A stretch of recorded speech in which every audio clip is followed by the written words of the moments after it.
Estamos de volta, né, com leituras e reflexões no ano de 2024. Hoje uma quarta-feira, 20 horas, 17 de janeiro.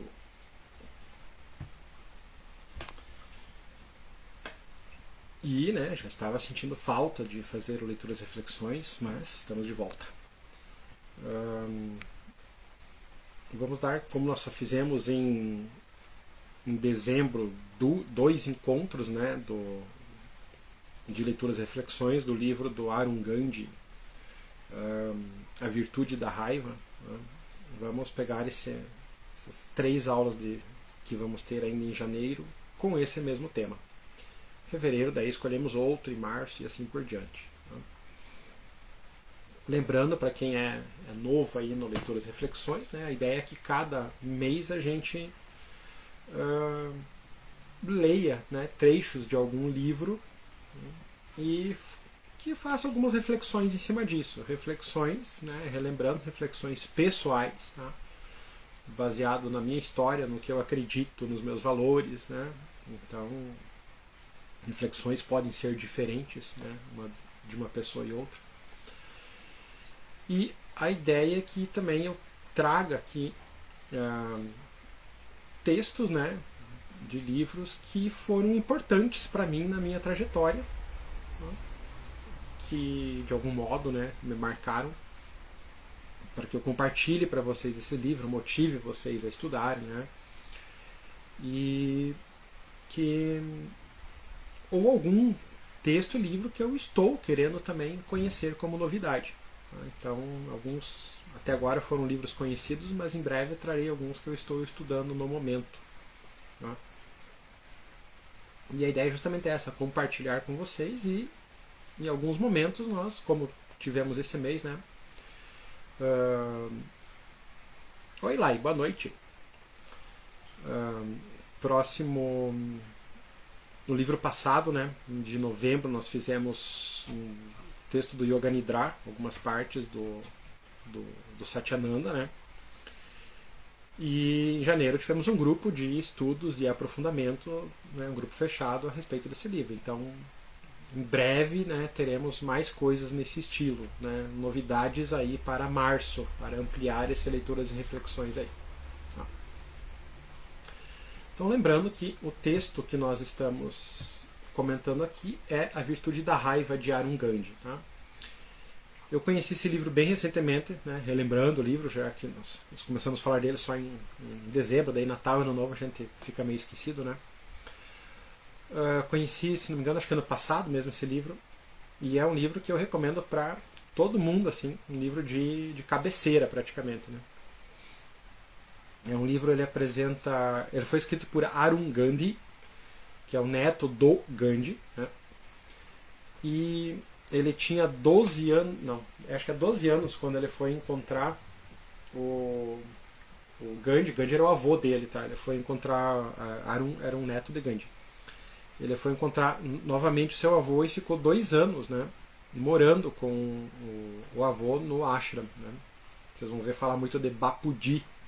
Bapuji significa, Bapu tem a ver com avô, e tudo que você coloca o di no final fica como se fosse avôzinho, né? Esse di tem o inho, é uma forma carinhosa de você tratar alguém. Tá? Assim como você vai chamar alguém de professor, chama de professorzinho, tá? Isso é como se fosse o di no final. Tá? E ele passou 2 anos ali com o avô, e nesses 2 anos ele teve vários aprendizados com o avô que ele levou para a vida, que fizeram a diferença na vida dele. E ele comenta nesse livro 11 lições, 11 aprendizados que ele teve com o avô. Tá? Ele fala em 11, mas se você for ler o livro dá uns 243 aprendizados. Tá? É muito aprendizado que tem nesse livro, muita coisa legal. Tá? E é muito rápido de ler, é muito motivador, dá para ler uma lição por dia. Né? E é quase bom ler ele no mês, sabe? Acaba uma lição e começa de novo, sabe? De tão importante que é esse texto aí, as coisas que ele ensina. Tá? Então nós vimos, né, essa primeira parte, quando ele tinha 12 anos que ele chegou lá. Vimos também primeiro capítulo, que é Use a Raiva para o Bem, tá? Que a raiva ela deve ser um motivador, né, para que nós consigamos fazer o bem a partir disso, né? Defender algumas causas sem violência. Tá? Eu comentei um pouco aí, que é alguma coisa que eu posso trazer mais para frente, sobre a psicoterapia corporal, né? Que a raiva ela está no meio do caminho, né? Digamos, quando a raiva não é saudável, né? ela regride, digamos, e volta para a agressividade, volta para a gente perder o controle das coisas e agredir de alguma forma, e agredir até de uma forma cega, né? Que vira daí essas grandes violências que a gente vê por aí. Tá? E a raiva, quando ela é saudável, ela, em vez de regredir, ela avança. Tá? E ela avança daí até como compaixão. Tá? Como eu tenho domínio de mim mesmo dessa raiva e eu consigo usar ela em compaixão. Tá? Então a gente pode pensar nessas duas formas aí. Tá? Muita coisa que eu falo pode ser possibilidade para os próximos meses aí de estudo. Tá? E hoje eu escolhi, né, a gente não vai conseguir ver todos os capítulos, tá? Eu escolhi para ler hoje o capítulo Conheça o Seu Valor. Tá? Que é o seguinte, então vamos lá. Tá? Lembrando que sempre quem está falando aqui é o neto do Gandhi, Arun Gandhi. Então, começa assim. Muitas pessoas hoje em dia têm uma imagem caricatural do meu avô como um homem santo que abdicou de todos os bens materiais e usava o mínimo possível de roupas. Basta jogar lá no Google Gandhi que você vai ver essa imagem. Tá? Então, aí vai uma novidade, falaram Gandhi. Na verdade, ele entendia o valor do dinheiro tanto quanto qualquer outra pessoa. Ele acreditava que a força econômica era o segredo para a liberdade da Índia, porque sabia que a independência nacional não faz sentido se você não consegue sustentar a si mesmo ou a sua família. Então ele entendia muito bem o valor do dinheiro, o valor do poder econômico, Gandhi, por mais que ele escolhesse viver como um santo na maior simplicidade. Tá? No ashram, né, então, quando o Arun Gandhi foi lá encontrar o avô, ele foi morar com o avô no ashram. Tá? Ashram é uma comunidade, né, onde as pessoas vivem em comunidade, ali, com, digamos, um valor em comum, uma visão em comum. Tá? Então, no ashram não existiam distinções econômicas e vivíamos de maneira radicalmente simples. Tá? Isso era uma coisa interessante também, porque na tradição muito ali do hinduísmo, de várias partes da Índia, tinha a questão das castas, né? Então você viver dessa maneira simples, como iguais todos, já é uma diferença bem grande aí que o Gandhi estava trazendo, né? Como pro ashram dele, como valor, né? Essa igualdade. Tá?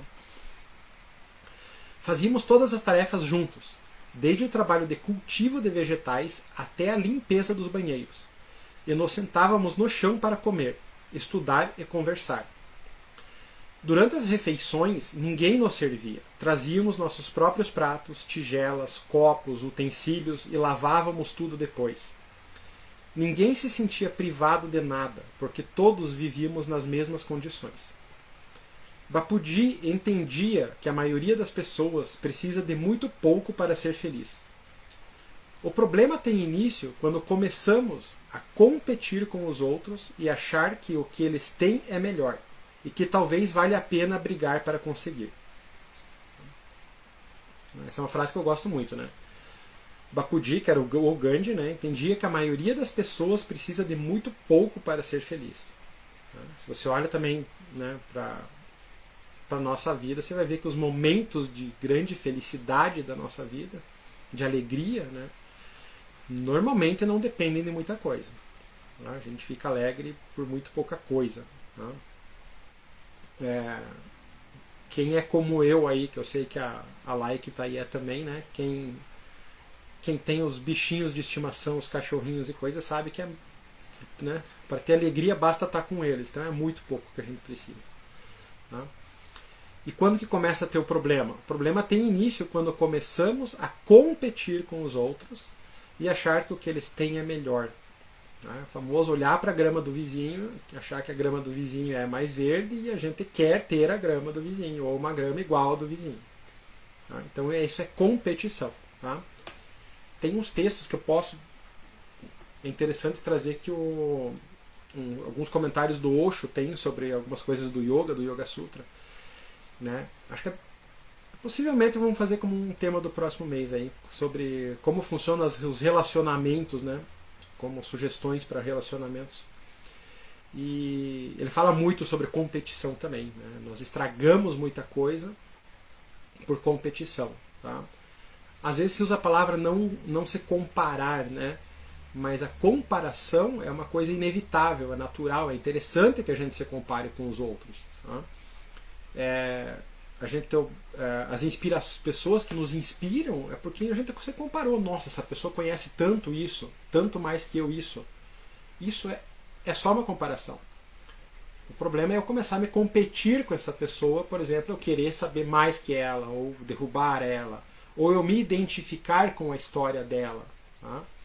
Então, isso é uma questão, né, como eu digo, leituras e reflexões são reflexões pessoais, tá? São minhas reflexões.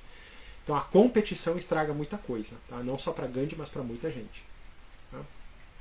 Como diz Gandhi, então eu começo a brigar para conseguir a mesma coisa que o outro. Tá? Meu avô entendia que acabar com as disparidades econômicas é um passo importante na redução da violência no mundo. Você não pode pregar a não violência, como meu avô fazia, sem reconhecer a raiva que a desigualdade provoca. Tá? Então, muito da raiva que existe do mundo provém da desigualdade. E muita parte, pelo que eu compreendo aqui do texto, é pela desigualdade econômica que existe. Tá? Essa injustiça econômica que existe no mundo. Tá? Bapuji tentou levar uma vida simples, mas também se encontrou com algumas das pessoas mais importantes do mundo. Em 1930, ele foi a Londres para participar da primeira conferência da Mesa Redonda organizada pelo governo britânico para discutir o futuro da Índia. Como sempre, ele estava usando khadi, uma roupa de algodão rústico tecido na roda de fiar, prática que ele incentivava para ajudar os agricultores rurais pobres. O movimento khadi tinha ganhado força e estava começando a afetar a indústria têxtil britânica. Como muitos indianos estavam mostrando centelhas de independência a produzir o próprio khadi, os britânicos não podiam mais comprar todo o algodão produzido na Índia a preços baixos e depois vendê-los de volta na forma de roupas caras feitas por máquinas. Tá? Essa é uma coisa que a gente viu na leitura passada. Né? Uma das grandes movimentos de não violência que o Gandhi fez, né, em prol da independência da Índia foi isso. Né? Como é que funcionava ali? Todo o algodão que era produzido na Índia era comprado pelos britânicos e lá eles faziam as roupas desse algodão e vendiam de novo para os indianos com preços exorbitantes. Né? Então você não conseguia sair desse domínio, um dos motivos por causa do econômico. Né? E o que Gandhi incentivou muito a que cada pessoa na sua comunidade, na sua residência ali, começasse a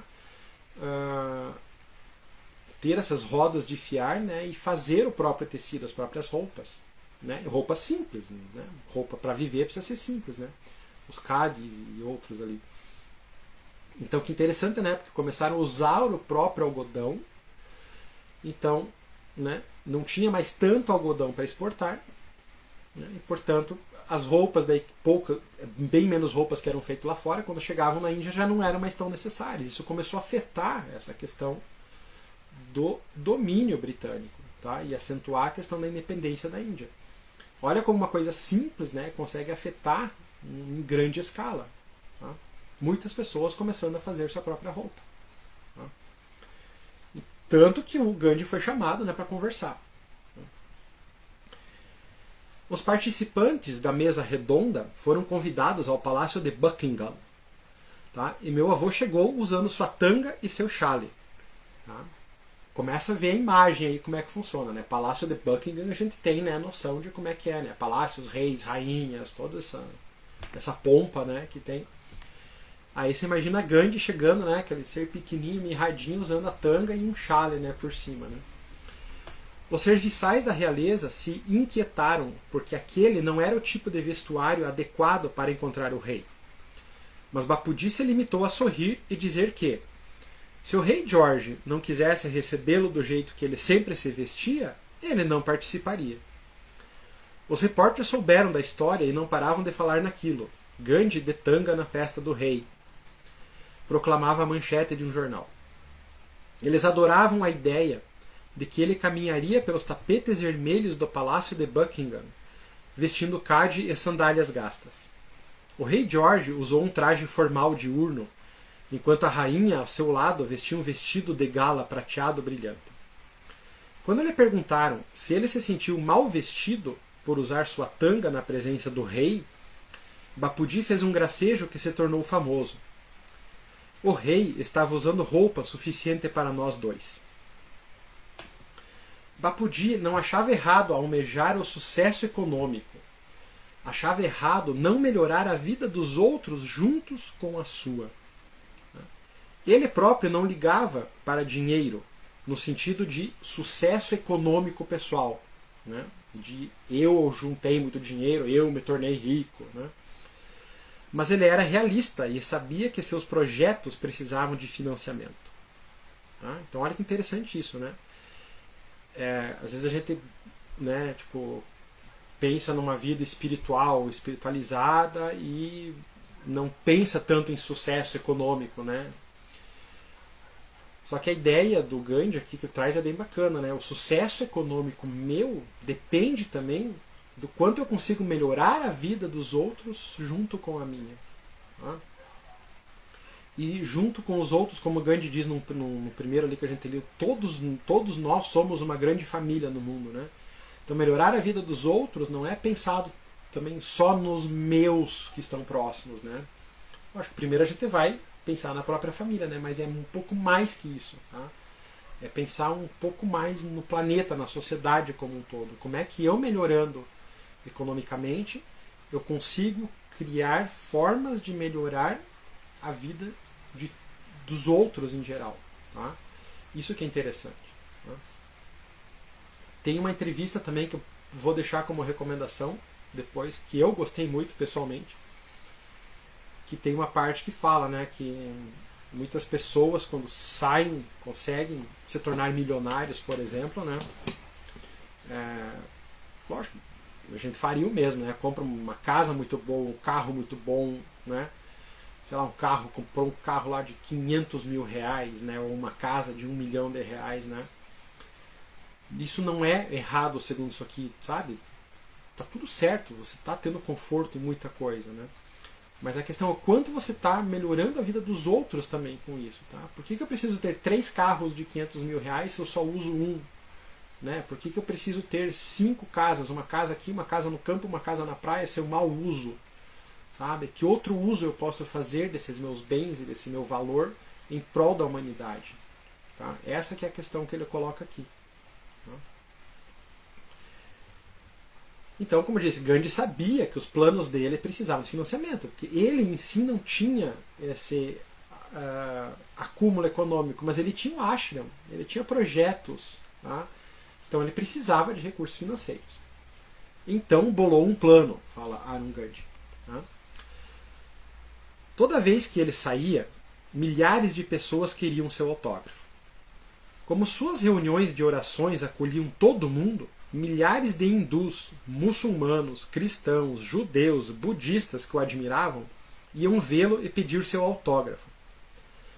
Ele achou que, se cobrasse a pequena quantia de 5 rúpias por assinatura, o que valeria uns 5 centavos de dólares, né? Digamos que hoje, vamos colocar aqui 5 centavos, tá? Nem tem mais moeda de 5 centavos, né? Nem sei. Digamos uns 10 centavos, vamos colocar aí. Então, se ele cobrasse essa pequena quantia pelo seu autógrafo, poderia angariar dinheiro para seus programas sociais e educacionais. A primeira vez que viajei com meu avô, fui incumbido de juntar os cadernos de autógrafos e o dinheiro e levar tudo para Bapudi assinar. Eu fiquei muito emocionado. Eu me sentia muito importante por estar perto do meu avô fazendo algo por um propósito maior. Naquela época não existiam selfies, nem telefones celulares com câmera fotográfica. Então autógrafos de pessoas famosas eram raros e muito especiais. Alguns, inclusive, eram bastante valiosos. Depois de alguns dias de coleta, decidi que também queria o autógrafo do meu avô. Mas eu não tinha dinheiro e não sabia se Bapudi abriria uma exceção. Disse a mim mesmo que eu o estava ajudando um bocado e não custava tentar. Juntei pedaços de papel colorido, cortei no tamanho de um caderno de autógrafos típico, grampeei as folhas. Naquela noite, depois das orações, incluí o meu caderninho improvisado na pilha que levei para o vovô. Fiquei ao seu lado enquanto ele assinava os autógrafos, torcendo para que, na pressa do momento, ele não percebesse nada de errado. Sem chances. Vovô era muito meticuloso em relação a cada moeda que recebia. Ele precisava de dinheiro para fazer o seu trabalho. Quando chegou a minha caderneta e não viu nenhum dinheiro ao lado, ele parou. Por que não tem nenhum dinheiro para esse autógrafo? Porque essa caderneta é minha, Bapudi, e eu não tenho dinheiro. Então você está tentando me enrolar? Para que você precisa de um autógrafo? Perguntou sorrindo. Todo mundo tem, respondi. Bem, como você pode ver, todo mundo paga por um autógrafo. Mas Bapudi, você é meu avô. Estou muito contente por ser seu avô, mas regras são regras. Se todo mundo tem que pagar, você também tem. Nada de exceções. Meu ego ficou ferido. Eu queria ser especial. Então eu falei sem pensar. Você vai ver, Bapudi. Vou conseguir um autógrafo seu de graça. Vou continuar tentando até conseguir. Não importa o tempo que leve. É mesmo? Retrucou o Bapudi, rindo, com os olhos brilhando. Vamos ver quem vence esse desafio. O jogo tinha começado. Nas semanas seguintes, usei todas as estratégias que consegui imaginar para fazê-lo dar meu autógrafo. Dar um autógrafo para mim. Minha técnica favorita era entrar na sala sem avisar quando ele estava recebendo autoridades e líderes mundiais e acenar para ele com meu caderninho, pedindo que o assinasse. Um dia interrompi uma reunião e anunciei bem alto que precisava de sua assinatura naquele exato momento. Em vez de se zangar, ele me puxou para um abraço, colocou a mão na minha boca e continuou a discussão. O político importante com quem ele estava conversando ficou chocado, sem saber o que pensar daquela cena. Achei que vovô fosse ceder só para manter a paz. Mas eu devia saber que não ia dar certo desafiar um homem que tinha decidido enfrentar o Reino Unido. Eu lembrei de uma coisa bem interessante, né? Tô olhando aqui, eu sei que a Laiane está aí, né, ouvindo, né? Quem quiser seguir ela lá no Insta, Yoga Terapia Lai, tá? Segue ela lá que tem coisa bem legal lá, tá? E aproveitando já, né, nós estaremos com curso de formação em yoga em conjunto lá em Erechim, tá? Começando em março agora, tá? Mas por que eu lembrei olhando, sabendo que ela está aqui, eu lembrei, né, que, olha, interessante, né, imagina, né, Gandhi está lá conversando com líderes mundiais, assuntos super importantes, tá? Aí entra um adolescente de 12 anos, tá? Com um caderninho na mão e fica acenando, sei lá, eu não imagino ele tão quieto, acenando, né, pulando, acenando, fazendo um monte de coisa. O que a gente faria se tivesse... A gente não faz umas coisas bem brutas, às vezes, com crianças e adolescentes. A gente está numa conversa, digamos importante, tá? Mas até em conversa não importante a gente faz. Se uma criança entra, né, a gente não é meio grosso com ela, às vezes, ríspido, vai embora, sai, isso não é assunto para você, não sei coisa, né? Eu lembrei porque a Laiane falou disso uma vez, né, numa das nossas formações.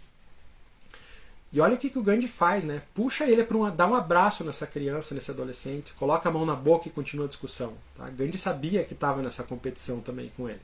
Tá? E nossa competição continuou por várias semanas. Um dos convidados importantes de Bapudi ficou tão irritado um dia com minhas interrupções que abraçou a minha causa. por que você simplesmente não dá o autógrafo para ele parar de nos incomodar? Perguntou já enraivecido.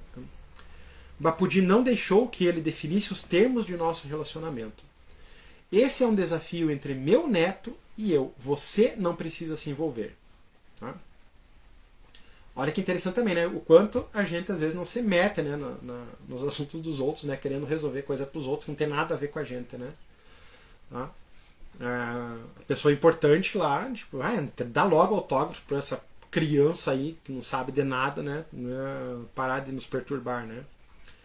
E Gandhi disse, isso é coisa entre eu e ela, tipo, pare de se meter, você não tem nada a ver com isso. Tá? Então, Bapudi nunca perdeu a calma nem me expulsou da sala. Tá? Por isso que eu falei, ele pode ser uma inspiração para a gente começar a agir dessa forma. Né? Ele nunca expulsou esse adolescente da sala, nunca perdeu a calma com ele, tá? Mesmo ele perturbando um monte. Tá? Ele tinha um controle imenso sobre a própria raiva, apesar das minhas provocações. Tá? E nós já vimos também na primeira leitura que esse controle sobre a própria raiva do Gandhi não era assim no começo da vida dele. Isso é uma coisa que a gente também tem que ter cuidado. Tá? A gente olha como alguém, por exemplo, que é uma inspiração de não violência, né? Que é Gandhi, e a gente acha que ele, sei lá, nasceu assim, né? A gente vê a imagem dele, né? Mas ele teve vários problemas de raiva, de ele ser raivoso, ser agressivo, de ter vários vícios, né? E ele foi aprendendo com uma das pessoas que ensinou muito ele foi a esposa dele, que ela era no começo da vida, né? Tinha essa virtude da não violência, tá? E ele foi se desenvolvendo com ela, tá? Mas pense também, eles eram casados com 14, 15 anos, né?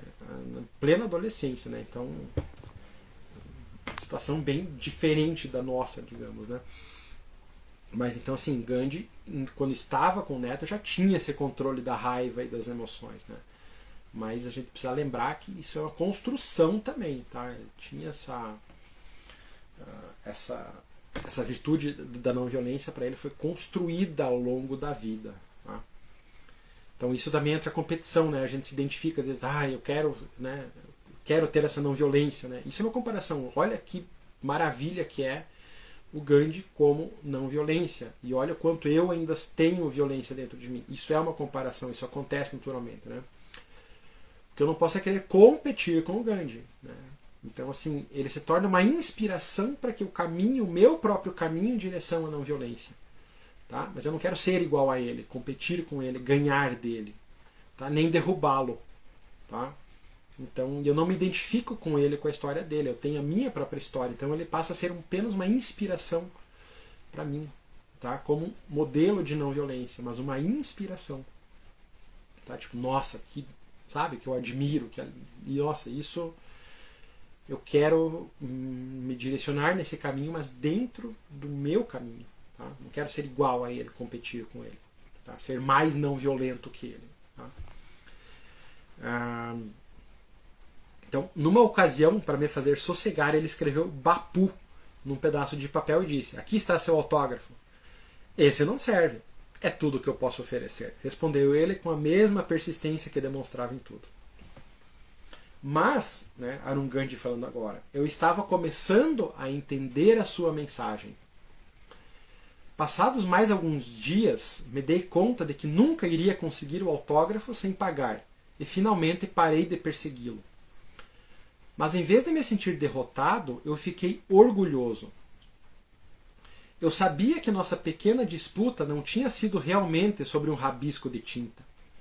Na verdade, Bapudi me ensinou uma lição sobre valor. Como ele tinha decidido que sua assinatura custava 5 rúpias, isso deveria valer para todo mundo. Se ele me desse um autógrafo de graça, estaria diminuindo o próprio valor. Igualmente importante foi que nosso desafio me mostrou que, mesmo que não tivesse as 5 rúpias, eu tinha um grande valor. Meu avô estava disposto a me tratar com o mesmo respeito que dedicava a chefes de Estado. Ele não me diminuiu na frente deles, nem me tratou como um transtorno. Minhas necessidades valiam tanto quanto as deles e eram igualmente dignas de atenção. Tá? Embora, então, olha aqui, né, nessa disputa, né, como ele estava na convivência com Gandhi, ele começou a perceber qual era a lição que estava por trás. Embora nunca tenha me dado seu autógrafo, Bapuji me ofereceu um presente muito maior. Começou a passar 1 hora por dia comigo, falando e escutando. Ele tinha uma agenda tão ocupada que eu não sabia como ele conseguia me encaixar. Mas ficou claro que, com hábitos disciplinados, é possível conquistar bem mais do que se imagina.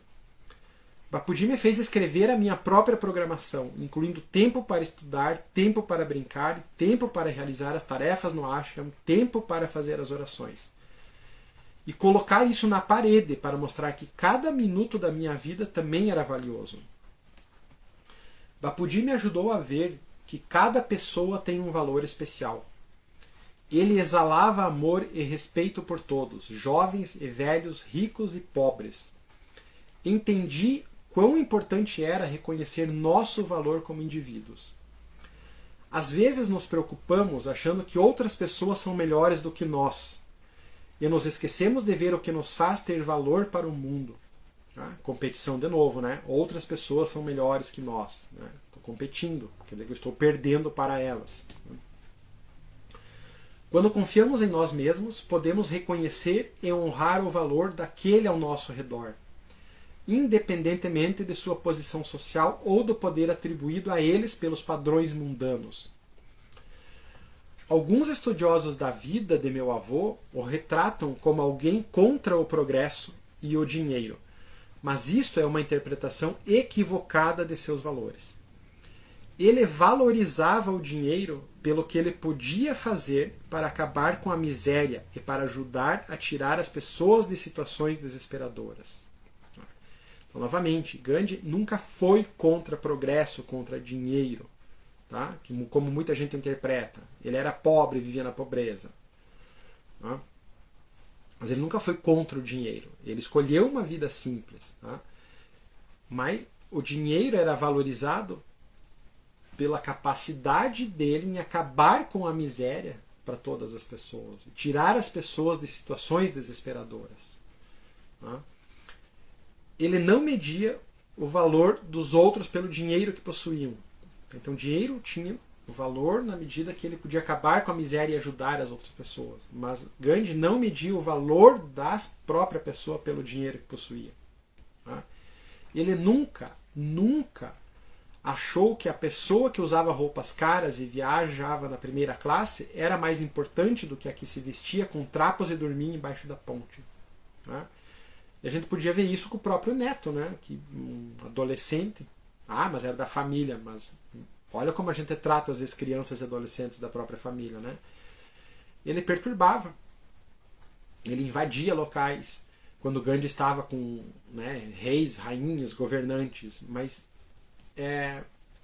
a questão da independência da Índia tinha o mesmo valor para ele, né, a mesma importância para ele com esses chefes de Estado, da mesma medida que tinha importância o autógrafo com o neto.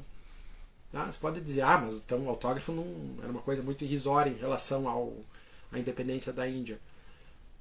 Mas cada um com sua importância. Tá? Então ele não tinha essa distinção. Tá? Isso é muito bacana, isso é uma grande inspiração para a gente. Tá?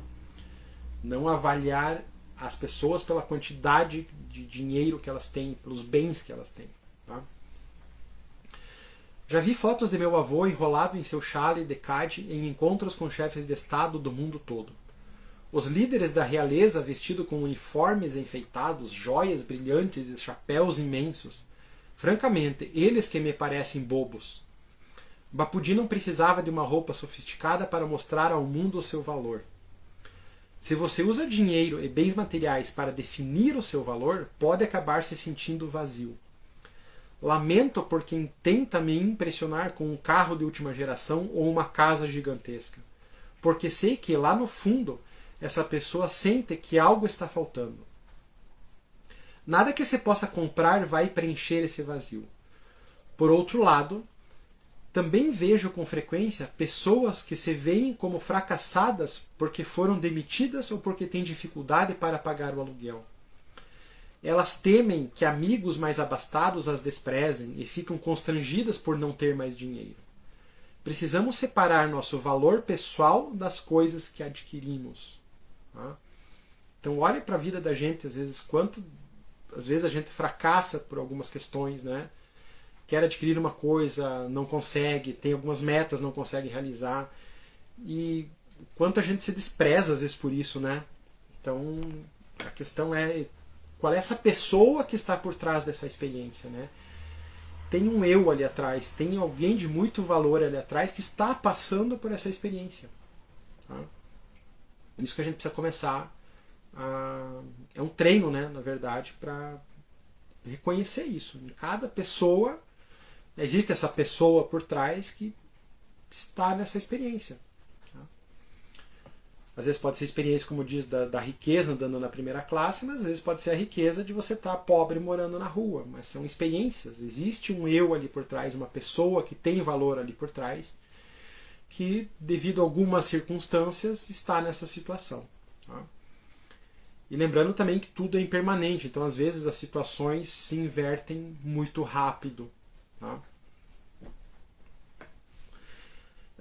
Pessoas bem-sucedidas com salários enormes têm todo o direito de se orgulharem do que conquistaram, mas estão erradas se acham que o tamanho de sua conta bancária é uma medida do seu valor. Na realidade, pode ser exatamente o contrário. O materialismo e a moralidade são inversamente proporcionais, acreditava Bapuji. Quando um aumenta, o outro diminui. Tá?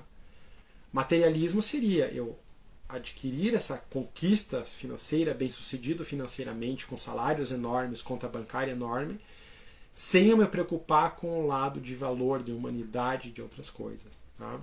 Então a espiritualidade nunca foi contra esse acúmulo. Tá?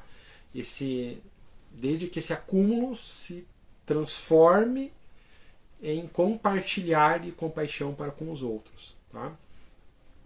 Tem um termo ensinamento da Cabala, se não me engano, nos textos do Michael Lightman, tá? Que ele dizia o seguinte, né? A primeira qualidade que, né, nós somos imagens e semelhança, né, do divino. Então a primeira qualidade, ele dizia, que nós temos, né, é o egoísmo. Então é querer. Eu quero coisas, eu desejo coisas, né? Eu desejo, por exemplo, aqui no contexto que a gente está falando, né? Eu desejo acumular dinheiro. Eu desejo ganhar bem, ganhar melhor, ter mais dinheiro, ter bens melhores. Tá? Só que a segunda qualidade a ser desenvolvida é o compartilhar. Né? Então, para que eu quero todos esses bens? Para compartilhar com aqueles que necessitam também desses bens e não conseguem adquirir. Tá? Então eu posso ajudar muitas causas com muito que eu tenho. Tá? Até com pouco que eu tenho eu consigo ajudar. Tá? Mas com muito eu vou poder muito mais ainda. Tá? Que é uma das questões também de algumas questões judaicas também envolvidas na Cabala. Né? Tem a questão do dízimo que você fala muito. Né? Só que nessa versão que eu conheço judaica, diz assim, o dízimo seria um compartilhar de 10%, não do que eu ganho, mas do que me sobra de extra daquilo que eu ganho. Tá? Então eu desejo ganhar cada vez mais para que me sobre como lucro cada vez mais, para que eu possa compartilhar desse lucro com cada vez mais pessoas e fazer um mundo melhor para todo mundo. Tá? Então vamos começar a pensar nisso também nessa semana, nesse mês e para a vida. Tá? No valor que está por trás das pessoas, e enquanto aquilo que eu adquiro eu consigo fazer melhor para mais gente. Tá?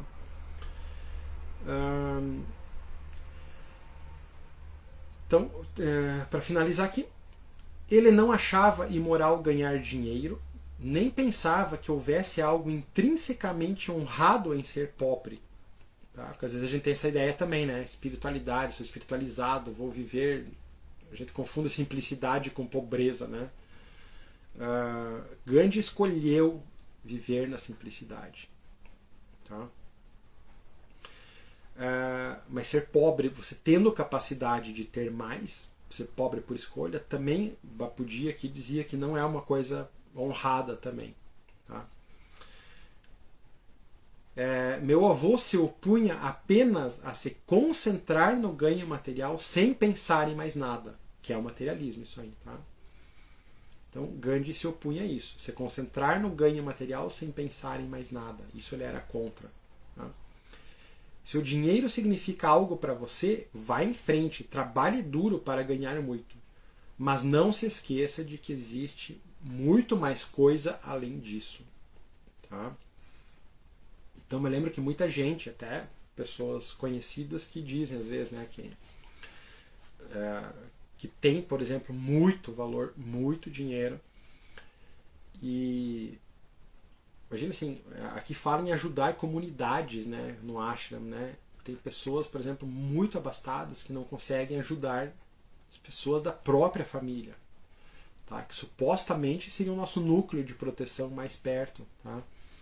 Então vamos começar a pensar nisso, de que forma eu posso estar mais auxiliando e colaborando com as outras pessoas. Tá? Aqui falou bastante em valor econômico, mas se eu não tenho ainda esse valor econômico, como que eu posso fazer isso? Né? Talvez reconhecendo o valor dessas pessoas, independente delas terem ou não alguma coisa, independente delas estarem numa certa crise ou não, tá? Problemas, doenças físicas ou não, que lhe a limitam de alguma forma ou não, existe uma pessoa que tem valor ali por trás que está passando por uma experiência. Tá? Então, seja ela econômica, seja ela de saúde, seja ela do que for. Tá? Então, é um treino para a gente fazer. Tá? Isso é treino, é diariamente. Essa pessoa tem valor. Ela está passando por essa experiência nesse momento. Tá? E então tá. Espero que tenham gostado da leitura de hoje. Tá? Foi mais um capítulo desse texto, desse livro. Tá? Que eu sou, né, suspeito, como a gente diz, para falar, porque eu adoro esse texto. Ele, né, como eu digo, ele é para ser lido e relido várias vezes. Tá? Não é um texto que eu li, que bonito que foi e eu esqueci. Tá? Porque ele tem muitos ensinamentos. Cada vez que a gente lê e entrar em contato com ele, a gente cada vez mais vai reforçando esse conhecimento. E eu diria esses puxões de orelha também, que a gente leva bastante ao ler esse livro aqui. Tá bom? Então nos vemos na próxima quarta com mais uma leitura e reflexões desse texto Virtude da Raiva, de Arun Gandhi. Tá? Tenham uma boa noite e uma boa semana. Nos vemos próxima quarta-feira.